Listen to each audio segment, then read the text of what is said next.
nga Allah abukanyugira nga abukuba ki abukuba haqqu. Allah ina engeri gyennyonnyolamu aya eno sooka obiwulirize. Yatugaa nti fayadmaghu bw'oba wasoma ku Luwarabu addamhu ye mukhu obwongo. Batil okumanya Allah yatamwa batil kyeki ye opposite wa haqqu kyeki siwulira amazima simanyi ompulira kati ate amazima kyeki kubanga kisoboka nga bikubuzaabuza nga nekye bayita mazima. E Kampala waliwo omuzikiti baguyita masjidu haqqu naye ko weyitukayo ogenda kutegeera kyeggamba. Kisoboka okuba nga ne imaamu asaazawo nga tali ku haqqu nga imaamu wa noga akandabe ku mwazinyi. Kisoboka okuba nga n'omwazinyi nga naye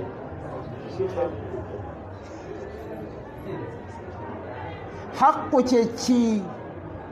Olaba Allah bwakireese yatugaa nti bal naqdhifu bil haqqi nze haqqu gwe nkwata nenkuba kyani kibatil. Kati waliwo ekigambo sinaba kikuvuunulira kansooke nkikuvuunulire owulira twogere ku kye bayita haqqu naye weekyekingemu ddala olaba oyina haqqu kubanga mu suratu asri nannyini nsi yatusomesa ebigambo ebitegeeza ejjana agenda giwa abantu bayina ebitendo ekimu ku byo haqqu.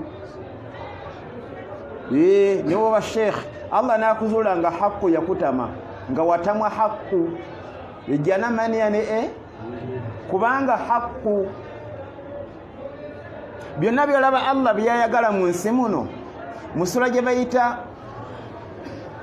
Isra yabiyita haqqu yagamba nti waqul bagambe jaa al haqqu haqqu azze haqqu azze ate haqqu wajja ekiddirira nannyini nsi yatugamba nti wazahaqa al batil ayina kudduka kasitalengeraku ng'atema. Innal batila mazima ye batil kaana zahuqa okuva edda nedda wakufootolwa abeerawo nga yeewaga naye n'alabanga waali naye Allah kyakola nga amukanyugira haqqu. Ekigambo kino fayadmaghu kyengenda okuwa bane twenyumirize mu ddiini yaffe ki Allah kye yali alangirire kiyita haqqu yali agamba busiraamu kwolwo teyabuyita linnya lyabwo ebimanyiddwa mu kifo kya Allah ga nti obusiraamu buzze obukafiiri bugenda kudduka yabuyita haqqu. Waqul jaa al haqqu kyekiddirira wazahaqa al batil agenda kudduka gone ne boba gwe mpoze ekigambo fayadmaghu sinnakikuwa nabadde gamba nti ddamu kitegeeza bwongo. Kati Allah bwakwata haqqu batil amukuba ku mutwe simo kitegeera omutwe ne gubetenteko obwongo ne kati gobeera gwe ngobeerawo obeerawo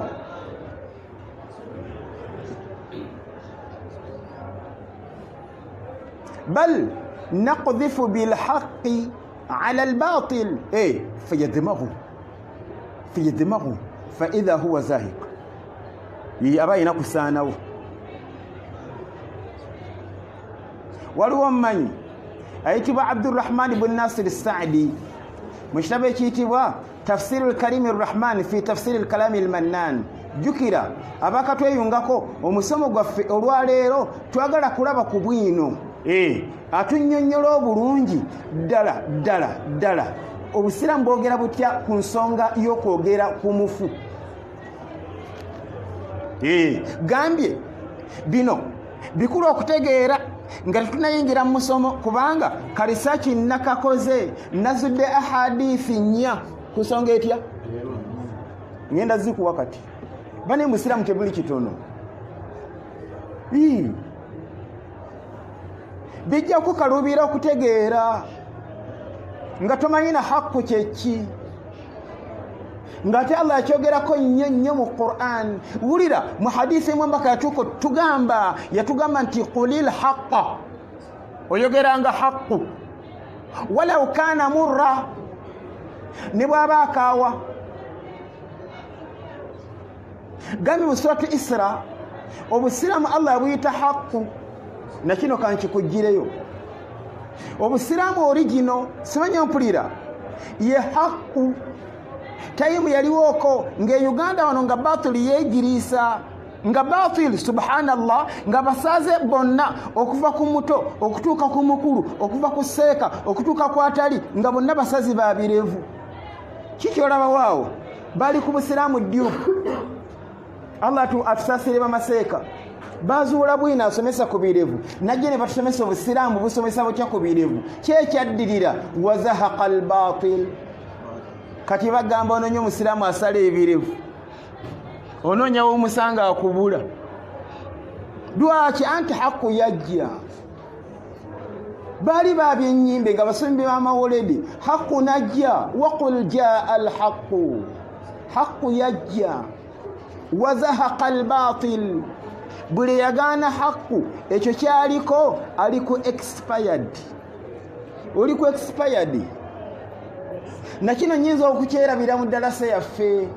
Eno aya kasita nkulagidde weesula, gambye sura eyitibwa Anbiya aya 18 yokka ne wootayongerako ndala, toyinza kuddayo kola daawa za njiri.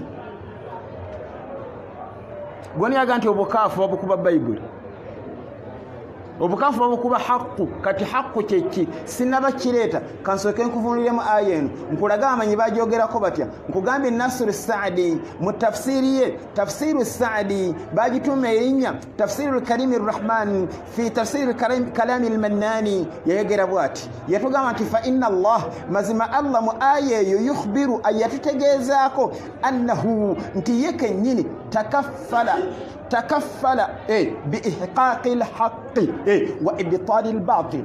Yennyini ogw'okunywezaawo haqqu afootole batil yagwesigaliza.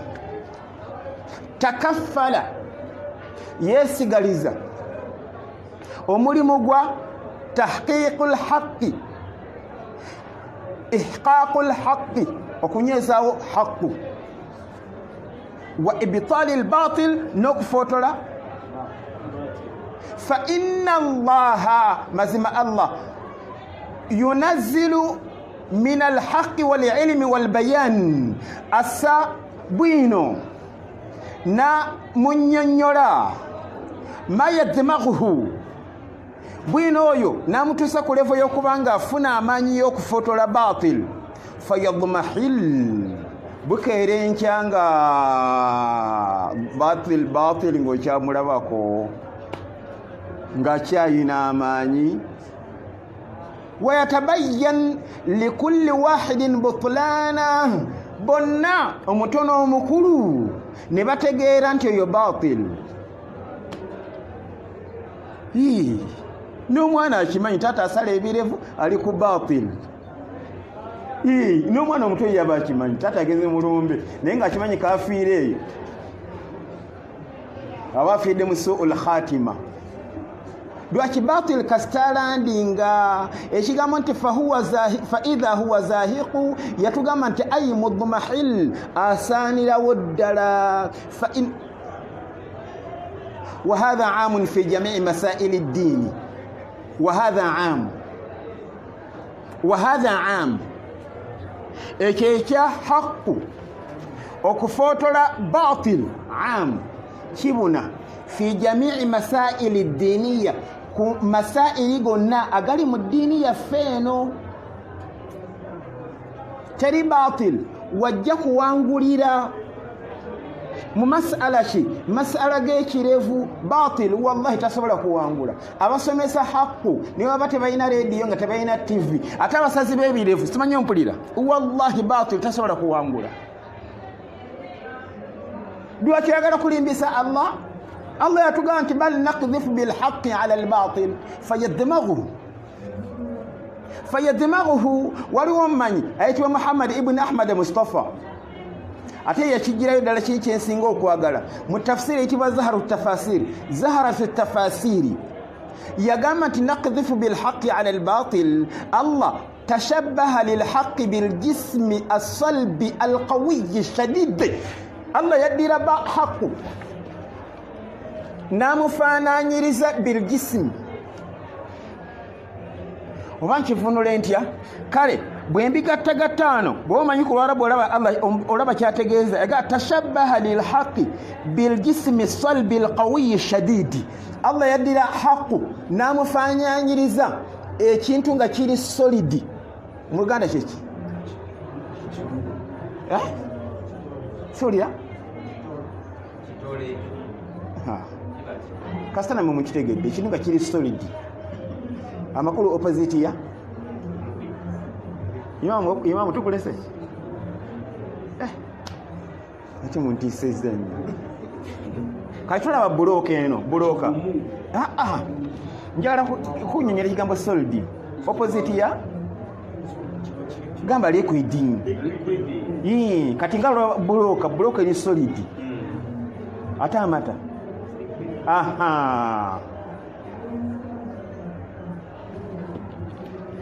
kakati kyeyali agamba nti Allah yafaananya haqqu ng'alaga nti efaanana ne jisimi asalbi nti haqqu aba solidi. Simanyi mpulira alqawiyu ng'ekintu ekyo kyamaanyi ashadidu. Simanyi kitegeera amakulu nga bw'ekikwata bw'oti nekikuba omubbi towa peesa. Simanyi kitegeera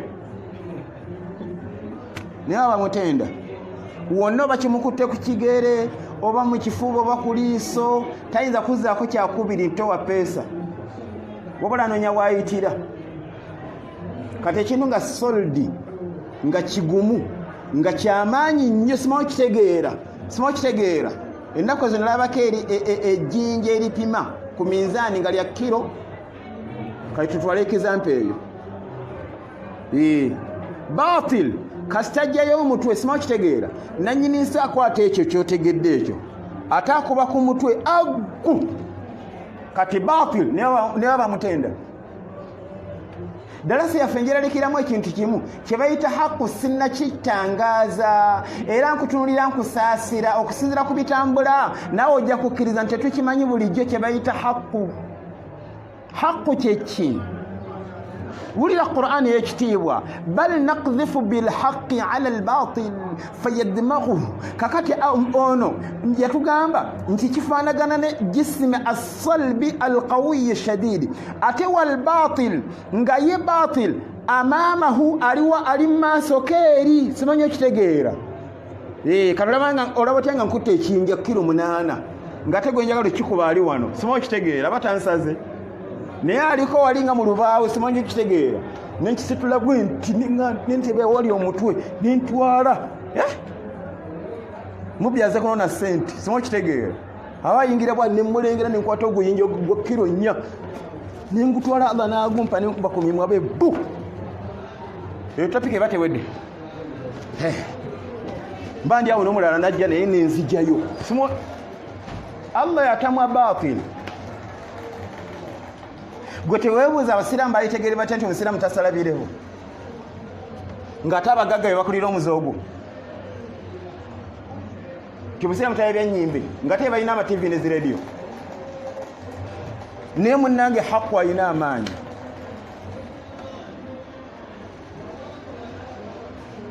Tonneeraliikirira byegamba bikulu ku musomo gwe tuleese. Yatugamba nti bi annahu hamsun daif olw'ensonga nti ye batil eva abeera munafu daif gw'olabanga amalako olw'okuba alina abawagizi bangi naye abeera daifun wadhalika libaqai lhaqi wa salamatihi wa salabatihi. Lwaki Allah akikola bw'atyo nga batil bw'ajjayo omutwe nannyini nsi nga mutuuzaako oguyinja ng'obwongo buyiika. Lwaki nga Allah kyagenderera libaqai lhaqi haqqu asigalewo wa salamatihi ate nga taliimu kakica wa salabatihi ate nga mugumu nnyo. singa nkubuuza lwaki Allah yagala haqqu asigalewo anti haqqu Allah gwabanja nze simanyi ompulira ate abaana bange ate bazzukulu nekisa nti singa Allah akkiriza haqqu n'asaanawo simanyi kitegeera nekisa nti bazzukulu baffe Allah agenda babanja ekintu ekitaliiwo simanyi ompulira era nze nsaasira nnyo omuntu alwanyisa haqqu lwaki si yasoose Firaawo ye yasooka Firaawo Hamana nga ne jjajjawo tannazaalibwa bafungizawo balwanyise haqqu naye nannyini nsi bwe yalengera haqqu nga ajjayo omutwe n'amufuntula lwaki haqqu batil yengera nga ajjayo omutwe batil Allah n'amufuntula lwaki anti haqqu naasigalewo abantu bannabbi Musa bamusangewo simanyi okitegeera era bwe kyali kugwa Musa ne balwanyisa ne bajjayo enjala nannyini nsi yakuuma haqqu olaba n'omubaka n'amusangawo simanyi okitegeera Babu Lahabi kye baakola Babu Jahali ba Umayya bin Halafi nga beerabidde nti haqqu aliko security banange haqqu alina security lwaki libaqaihi anti Allah ayagala asigalewo forever and ever up to infinity lwaki kati eno gye tuli singa twasanga haqqu aweddewo ate nga Allah atugamba nti watawasaw bil haqqi watawasaw bis sabr kati Allah yali badde atutuma kitaliwo haqqu alina security oyagala kusinzirawo mulwanyisa tojja kumalako omufuta yogerwako bibi kyetaagisa okutangaaza abaddu hadithi ezogere kikitegeeza ki singa kyali opening nga bw'olowooza singa haqqu akyaliwo bal naqdhifu bilhaqqi ala albatil fayadmaghu faidha huwa zahiqa mbadde nkyakunnyonnyola ebyomunene Muhammad ibn Ahmad nagamba ejjabisanga mu tafsiri eyitibwa Zahratu tafasir kati yagenze ku kigambo nti fayadmaghu bannange omundu yakitusomesa nze nakitegeera otegeera yaga nti fayadmaghu maanahu yusibu fi damaghihi kakati Allah bwakanyugira batil oguyinja guli ogunene oguzito gukwata wali obwongo we gukwata Allah wagukuba takuba kuliiso si ku nyindo si mu kifuba wabula akuba kawanga ne kaabika obwongo ne buyiika ويقال أبرا من دماغه أمي بونغو إذا أصاب في دماغه سنغام كوبا وليا وبيرو بونغو ووصل إلى تجاويف رأسه كامو كوبيه نشينغي لدى ممتوي حتى يصيب مخه نشتوكي لدى بونغو فيقتله ويبو مسي أبا ينقل مرامبو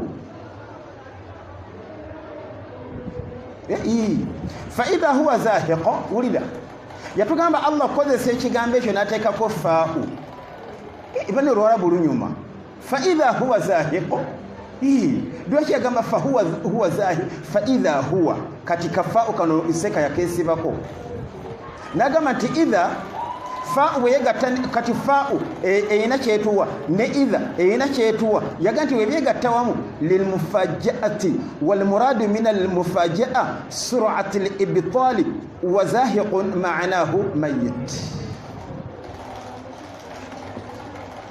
ze program Allah ze yakola mu kulwanyisa batil era batil ateekwa okufeeba ateekwa okuggwaawo mu bwangu nnyo nkulaba kyosise omwagamba nga basomi ba mawuledi bakyaliwo nange nga nkubuuza olowooza sipiidi gye baliko kati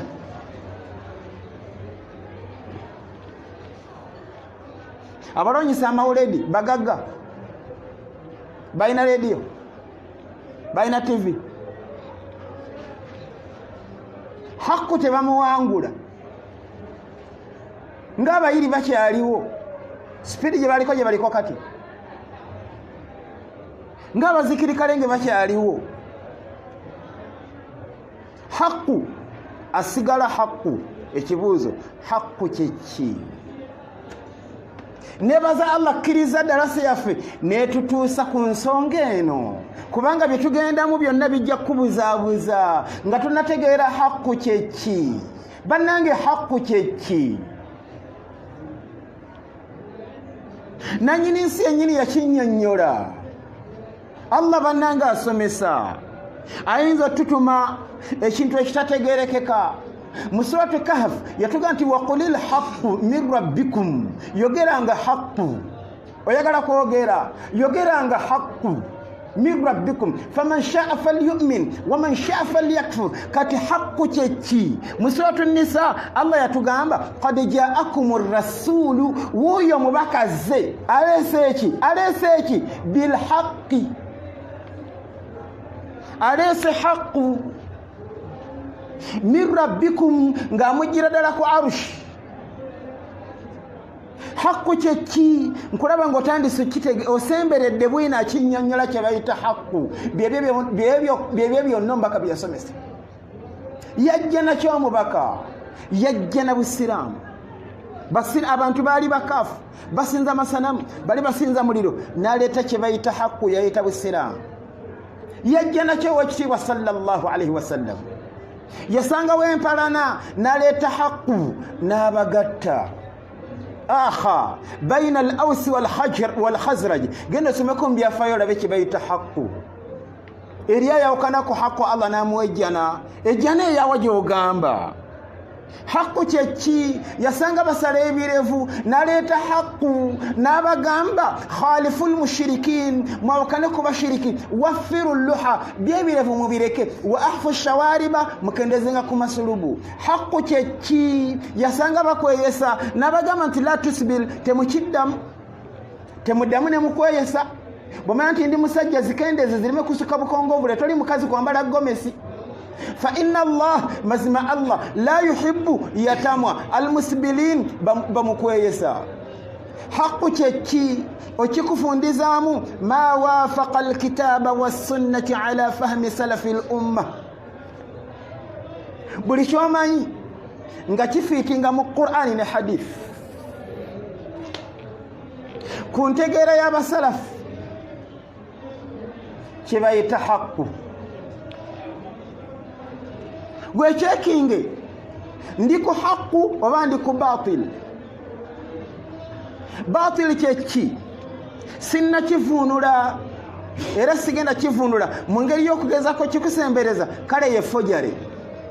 Nagambye batil ye opposite wa? Siwulira? Tokkiriza kufa. Kano nakawulirako oba baakogera baakajja ku ki? Tukkiriza kufa nga toguze emmotoka. Mbuwakiri weewole ogule emmotoka. Baabijja ku ki ebintu ebyo? Nze kyengenda okugamba kasita otegedde bwenkijja, tokkiriza kufa nga toli ku haqqu. Ne bw'oba sheekh, ne bw'oba doktori, olina hijja mmeka? Ewa Allah tebikola makulu. Tokkiriza kufa nga toli ku haqqu. Haqqu kyeki? Benakakunnyonnyola. Simanyi mpulira, gattako kino hadith Imam Ahmad yagifulumya, wa sahahahu Ahmad Shakir. Omubaka yatugamba nti wallazi nafsi biyadihi, ndayiro oyo awaniridde obulamu bwange mu mukono gwe, ma kharaja minni illa haqqun, teri kinfulumamu okuggyako nga haqqu. Sababu urudi hadith, sababu urudi hadith, hadith yava kuki? Ombaka okwogera ebyo byava kuki? Waliwo sahabiyu ayitibwa Abdullah ibn Amru, yasalawo abeeko kyakola ku kigendererwa ky'okukuuma eddiini ni ku origin. Omanyi ki yakola? Yafuna kalaamu, simanyi ekitegeera, ng'awandiika buli mubaka kyayogera. Ayogedde ngene kalaamu ekaaba. Simanyi ekitegeera. Buli kyayo so kitegeera. Allah musasiri, Allah musasiri. Bannange yakola omulimu, biwandiikika nga talekayo naka. Buli kyayogera nga teko, buli kyayogera nga kirumba nga omuddu ng'atambuza ekkalaamu. Kyekyadirira hadithi ntemugiwulyako. mbuuza mukikyadire kati basaba bamulaba bubi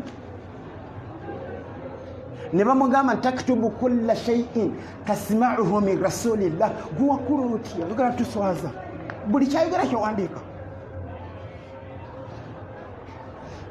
fa inna rasulallahi bashar ombaka wa allah naye muntu yatakallamu fi ridha wal ghadabi ayogerera mu busungu waliwo ayogerera mirembe ngali mu muudu waliwo ayogera nga tali mu muudu ng'alina obusungu asunguwadde kikye batya nga balowooza nti singa ayogerera mu busungu ayinza okufulumyayo kakitya allah omunene yabawulira namugaa nti oktubu tambuza ekkalaamu gwe wandiika n'abagamba nti wallazi nafsi biyadihi ndayira oyo awaniridde obulamu bwange mu mukono gwe ma kharaja minni illa haqqun teri kinfulumamu okujjako nga mazima dalasa eno bannange wetutuusiza wanene haqqu kyeki بل نقذف بالحق على الباطل فيدمغه فإذا هو زاهق ولكم الويل مما تصفون بل نقذف بالحق على الباطل فيدمغه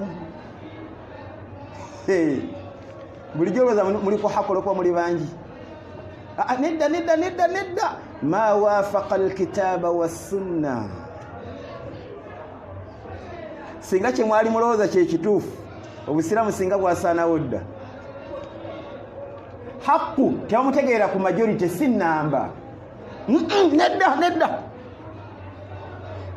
olowooza lwaki abantu balemedde ku fojare agenda kulanga bangi tasobola kusiramuka ne bwemulaga obujulizi nga buli kiriya lwaki abala ku kyalo kyewaabwe kuliko abasiraamu aba kyogamba omuliro gwa allah mufunda abasazi b'ebirevu besigulira kuki ne bwasala okubala bamaseeka bokka abamadiguli ayinza okubala baseeka 7 mu aba nga kuliko abatasala birevu bali aba ninga bonna be Madina Azhar University simanyi okitegeera kyemwesigulirako kifu nanyini nsibuli gwe yatonda amwagala ku haqqu baseeka bawagira enjiri bali bameka siko tubalire ebintu baleeta bujulizi ki amasala g'eddiini gonna abagezi baganoonyaamu haqqu yaluwa kasita olabanga haqqu nyweza haqqu mutegeera ntya ma waafaqa alkitaba wassunna ala fahmi salafi lumma ma kharaja minni illa haqqun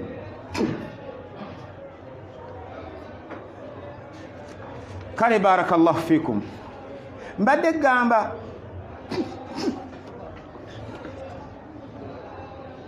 ensonga eri mu ddi eriko hadithi nnya nga tunaziyingiramu bino bikulu okutegeera zitwanguyire okutegeera ddala omubaka yali ategeeza waliwo mmanyi ayitibwa Sheikh Bakar Abu Zaidi mu kitabo ekiyitibwa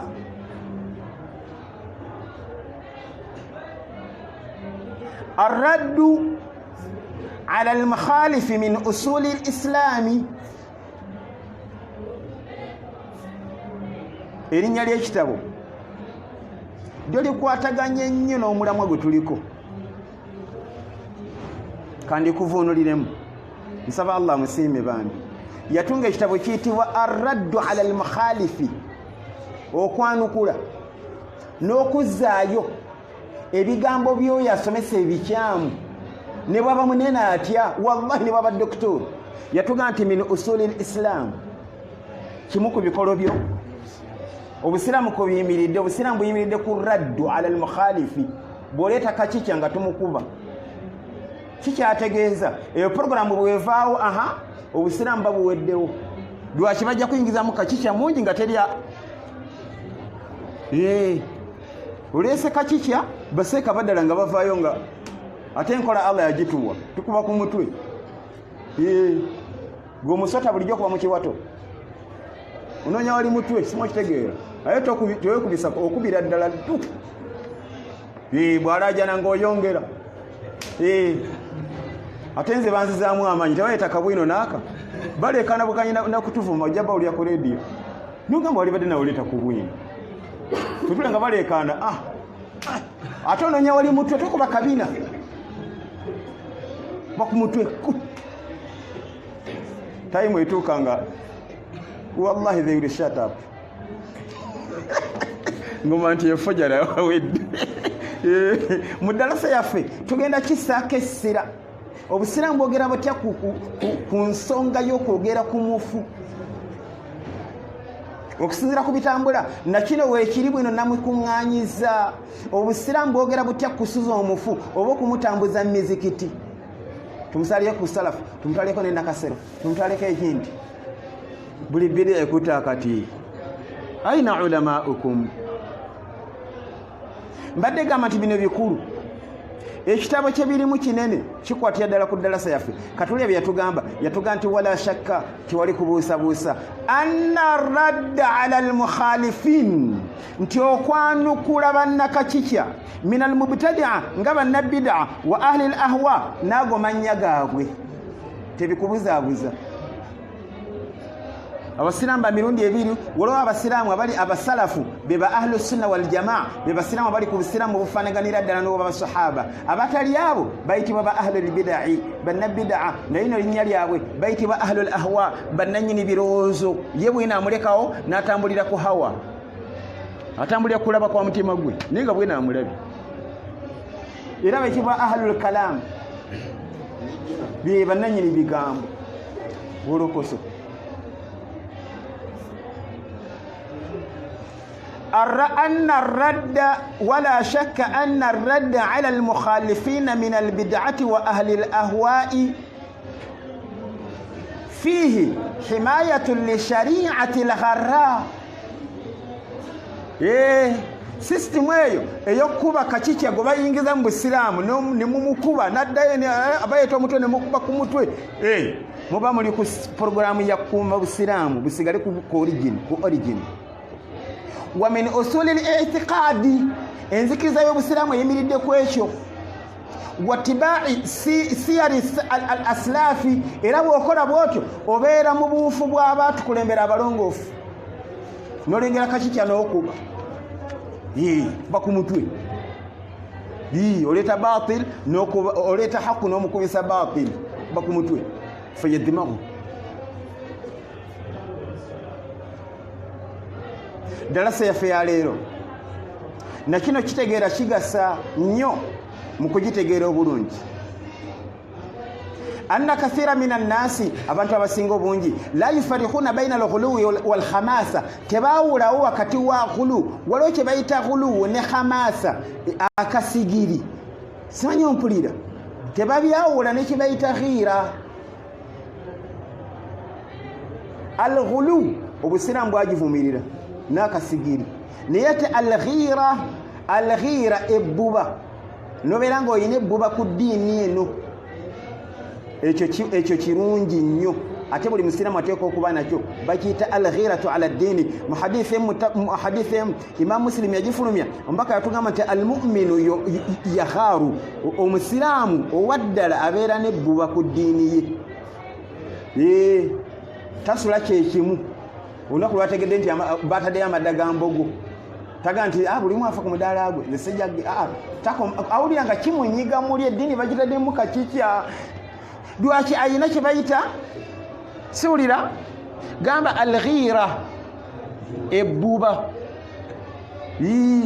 okulaba bulabye ku musazi w'ebirevu awuliranga obulamu buggwa waga nti kati bwafiira wano kugamba ayina khiira okulaba ng'eddiini ayagala kulaba ng'esigala ng'eringa omubaka bwe yagireka nga temuli kakikya kye bayita khiira. Kati ate wulira hadithi eno nene Imam Muslim yagifulumya. Kati waliwo sahabiyu ayitibwa Saadi, kati alina bye yakola awo abantu bonna ne beewuunya, abaaliwo bannange beewuunya. Kakati yalaba omubaka beewuunya sallallahu alaihi wasallam n'abagamba nti ataajabuna min ghirati Saadi, mwewuunya ebbuba lya Saadi lyalina ku busiraamu buno. Fa wallahi ndayira Allah la ana nze kennyini aghyaru minhu, nze musinga ebbuba.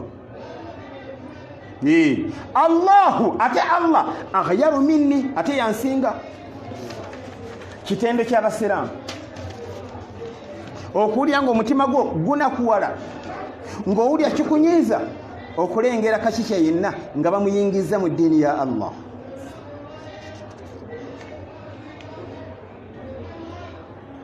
Eno hadithi yava ku Abu Huraira, katugireke jatuwanvuye.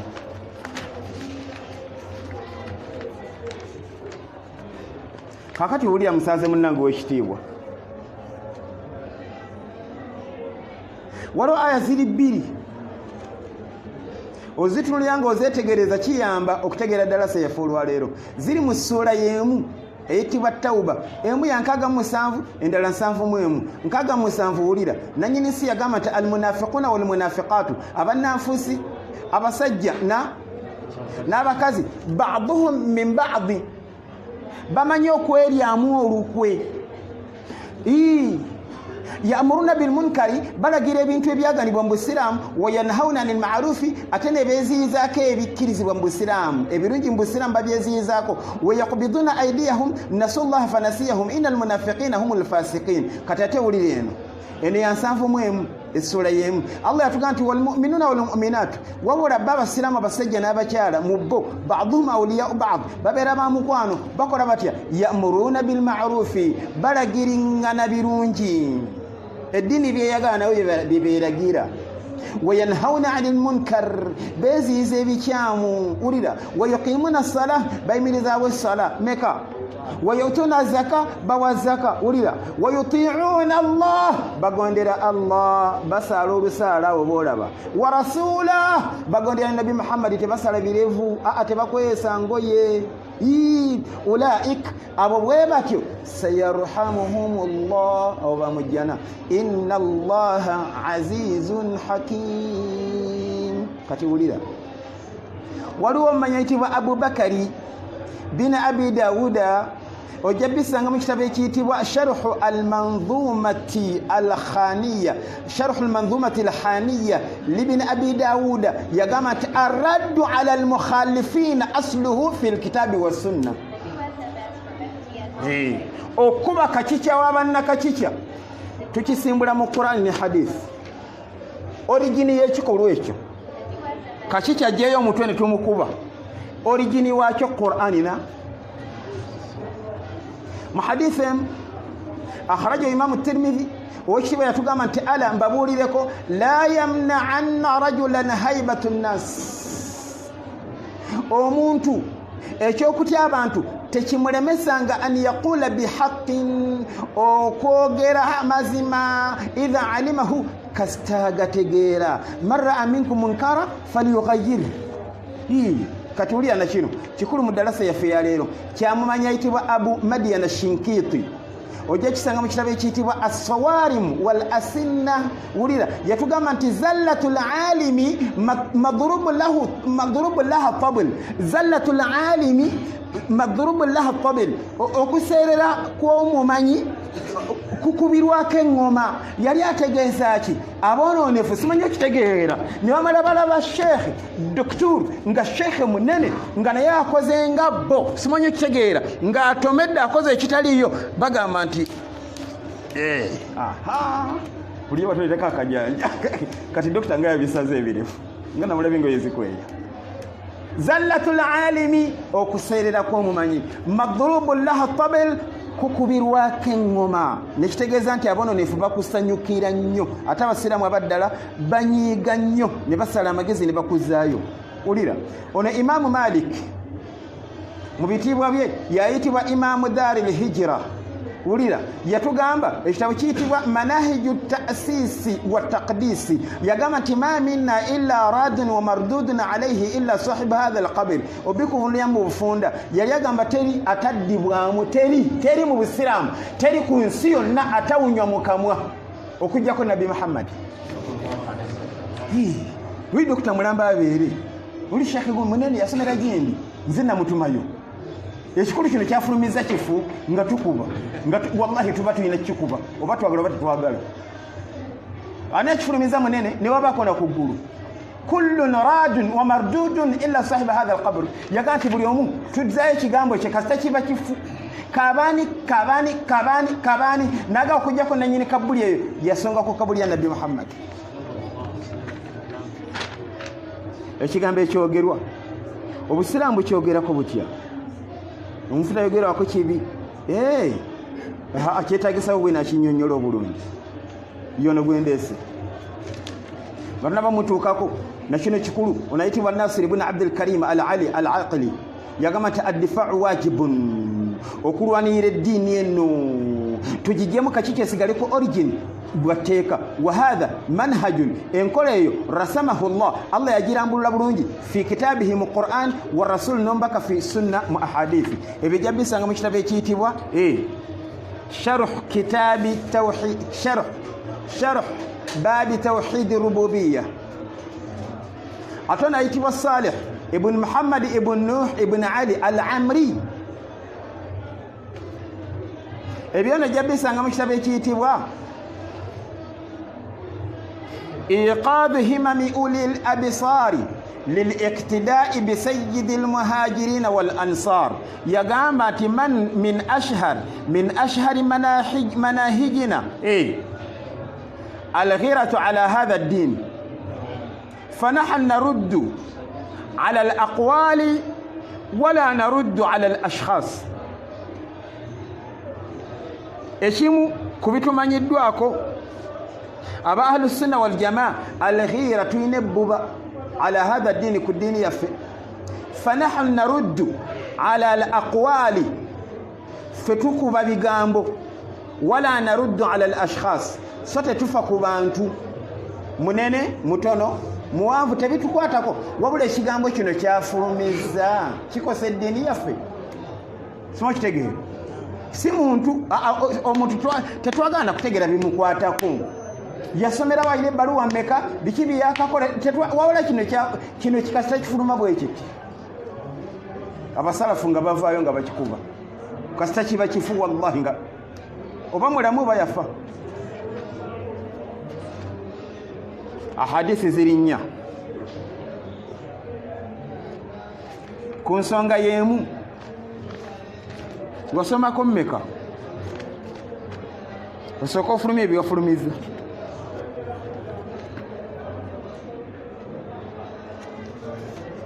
eno hadith yasinga okwatiikirira naye nnafu era yo teriiwo tugenda gijjawo hadith egamba nti udhukuru mahasina mautakum mwogere ebirungi ku bafo bammwe wakufa an masawihim ebikyamu mubireke hadith eyo nnafu amanyi balaga nti nnafu nga Imamu al-Bukhari yali ayogera kale hadithi yalabikiramu kajegere kayo mwalabikiramu musajja ayitibwa Imran ibn Anas al-Makki Imamu al-Bukhari yamwogerako bwati yaga nti omwami oyo munkarul hadithi ze zigobwa Albani hadithi yajibika mu kitabu ekiyitibwa Da'if Sunan Abi Dawuda ne kitabu ekiyitibwa Al-Mishkati ne Ar-Rawd ne Imam Arnauti ne yalaga nti hadithi yunnafu kati yevuddewo tusigaza mmeka satu ennamu ze zino esooka obusiraamu bwogera butya ku nsonga y'okwogera ku muntu afudde obitegeera tulabe hadithi zino oluvannyuma tulabe amanyi bazoogerako kyamanyi bajjawo ki kye batuwa ye ansa hadithi esooka eno ntuufu nabbi waffe sallallahu alaihi wasallama yagamba bwati Imamu al-Bukhari yagifulumya ne Ahmad an-Nasai an Aisha ombaka yatugamba sallallahu alaihi wasallam la tasubul amwata temuvumanga abafu fa innahum qad afdu ila ma qaddamu bamaze okutuuka eri gye bagenda okwanjulira emirimu gyabwe gye bakola hadithi eyokubiri Imam Ahmad yagifulumya fil Musnad yatulaga bino ombaka sallallahu alaihi wasallam yagamba yushaku an ta'lamu ahla aljannati min ahli an-nari kiseera kisembedde mugenda kutandika okutegeera abaddu ab'omujjana n'ab'omuliro qaalu bamugamba nti bima ya rasulallah tunakitegeera tutya qaal yagamba bithanai lhasani wathanai sayyi mujja kusinziiranga ku kwogerwako bulungi oba okwogerwako obubi bikiba tekivuddeyo bulungi. Eno hadithi yokusatu genda kijjayo. Imam Bukhari yagifulumya ne Muslim yava ko Anas radiyallahu anhu ombaka yatugamba kale Anas yatugamba marru bi janaza bagina ne bayisawo omufu fa athnaw alaiha bi khayra fa athnaw alaiha khayra ne bamwogerako bulungi. Sajja wadda asala bangi atega tasala birevu hadde musomi wa Qur'ani gatasoma Bible bambi musajja abadde mulungi gayogera bulungi bumuwola akasente akazza nga nemwogerako birungi. Faqala an-nabi owekitiibwa emboozi yagiyingiramu emboozi oba ogiwulidde bamwogeddeko birungi omufu omubaka yagiyingiramu n'ebigambo bino yagamba nti wajabat kikakasi